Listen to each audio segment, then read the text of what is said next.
This morning's headlines were unpleasant reading for any Glentoran fan. Blew away was a popular choice, and that's just what happened as a Linfield team without key players Noel Bailey and Glenn Ferguson created their biggest Big Two victory for more than 30 years.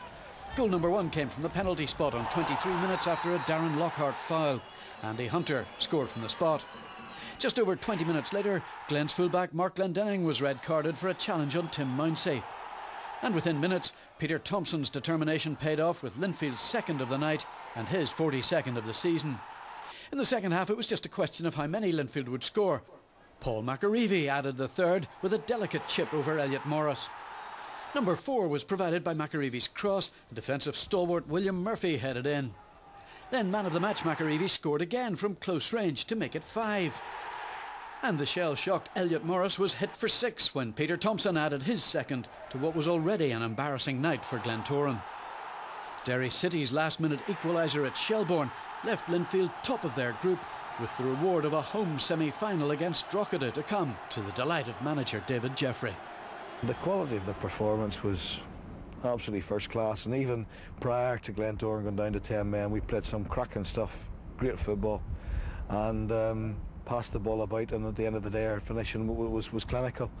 And the ice on the cake was when ultimately, you know, Derry City came up with that draw down in Dublin, and it means we top the group, so that's pleasing also. Under David Jeffrey's guidance, Linfield have conquered all before them domestically this season. Last night they hit Glentoran for 6, taking their goal tally to 155 in all competitions.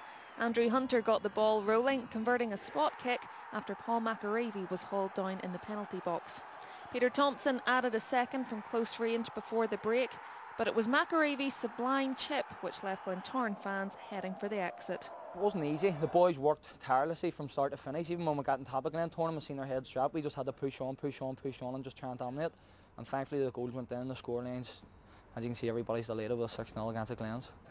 Derry City couldn't manage the win, which would have seen them join Linfield in the last 4, but this last-minute equaliser by Kieran Martin against Shelbourne ensured David Jeffrey's men finished top of Group 2 and will avoid a trip to Cork in the semi-finals. The one thing that we're pleased about is we don't have to travel down to Cork, and that is the main thing we wanted to avoid. It wasn't avoiding either Cork or Drogheda, that wasn't in our minds. It was about avoiding the travel, and thankfully tonight we've been able to do that. Drogheda will be the opposition at Windsor Park next Tuesday. The treble-chasing Blues march on. Nikki Gregg, BBC News.